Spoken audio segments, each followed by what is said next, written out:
Assalamualaikum warahmatullahi wabarakatuh. Perkenalkan kami dari kelompok 5 dengan mata kuliah perilaku organisasi. Di sini kami akan menyampaikan materi mengenai emosi dan suasana hati. Sebelumnya, perkenalkan saya Sri Wardani dengan NPM 2105160403 selaku moderator. Baiklah, langsung saja untuk memasuki materi yang akan dijelaskan oleh rekan saya yaitu Tria Andini. Kepada Tria dipersilahkan. Saya akan menjelaskan tentang pengertian emosi. Emosi dapat diartikan sebagai reaksi terhadap situasi tertentu yang dilakukan oleh tubuh. Hal ini berhubungan dengan aktivitas berpikir seseorang.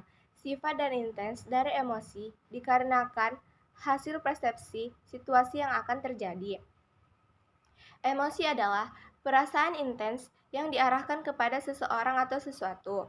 Emosi ini adalah perasaan yang kuat yang mengarah kepada seseorang atau sesuatu. Artinya bahwa emosi merupakan reaksi mental dan psikologis yang diarahkan pada manusia atau peristiwa. Adapun dua tipe dalam emosi. Yang pertama yaitu emosi positif. Emosi positif ini dapat meningkatkan kesejahteraan diri dalam masa jangka panjang, yang membuat hidup kita lebih baik dan sehat. Emosi seperti ini yaitu bahagia, tenang, senang, dan lain-lain. Yang kedua adalah emosi negatif. Emosi negatif ini dapat memberikan tekanan perasaan dan pencapaian diri yang rendah. Emosi negatif ini seperti marah, kecewa, dan sedih. Selanjutnya yaitu fungsi emosi. Emosi berfungsi sebagai pembangkit energi yang dapat memberikan semangat bagi kehidupan manusia. Tanpa emosi, manusia bukanlah manusia. Emosi dan perasaan merupakan bagian dalam kehidupan manusia yang tidak dapat dipisahkan, karena sejatinya manusia memiliki rasa dan emosi. Adapun 7 fungsi bagi manusia, yang masing-masing fungsi tersebut memiliki peran penting dalam kelangsungan hidup manusia. Yang pertama yaitu menimbulkan respon otomatis sebagai persiapan menghadapi krisis. Yang kedua yaitu menyesuaikan reaksi dan kondisi khusus. Yang ketiga yaitu memotivasi tindakan yang ditujukan untuk mencapai tujuan tertentu. Yang keempat yaitu mengkomunikasikan sebuah niat pada orang lain. Yang kelima yaitu meningkatkan ikatan sosial. Yang keenam adalah mempengaruhi memori dan evaluasi. Dan yang ketujuh yaitu meningkatkan daya ingat terhadap memori tertentu. Baiklah, selanjutnya di sini saya akan menjelaskan mengenai kecerdasan emosional dan pengaruh emosi terhadap perilaku dan perubahan fisik individu. Yang dimaksud dengan kecerdasan emosional ialah kemampuan seseorang untuk menerima, menilai, mengelola, serta mengontrol emosi dirinya sendiri dan orang lain yang berada di sekitarnya. Dalam hal ini, kecerdasan emosional mengacu pada perasaan terhadap informasi akan suatu keadaan. Kecerdasan emosional memiliki 5 indikator. Indikator yang pertama yaitu self-awareness, di mana kita menyadari perasaan atau keadaan yang sedang orang lain rasakan.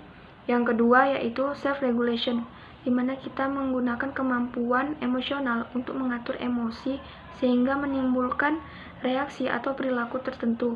Yang ketiga, internal motivation, mengambil keputusan sebagai bentuk optimis dan keinginan untuk mencapai tujuan tertentu.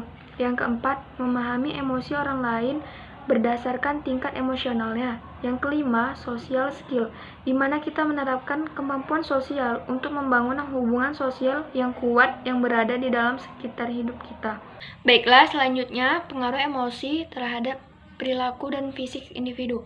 Yang pertama yaitu memperkuat semangat apabila seseorang merasa puas dan senang atas apa yang telah dicapai. Yang kedua yaitu memperlemah semangat. Ketika seseorang merasa kecewa akibat kegagalan, maka orang tersebut merasa depresi atau frustasi. Yang ketiga yaitu penyesuaian sosial. Hal ini diakibatkan karena rasa cemburu dan iri hati. Yang keempat, menghambat atau mengganggu konsentrasi belajar. Ketika seseorang mengalami ketegangan emosional, maka dia akan gugup dalam berbicara. Yang kelima, suasana emosional yang diterima dari seseorang pada masa kecilnya akan mempengaruhi hidupnya di masa akan datang, baik itu untuk dirinya sendiri maupun orang lain. Selanjutnya, saya akan menjelaskan tentang suasana hati dan hubungan antara afeksi, emosi, dan suasana hati.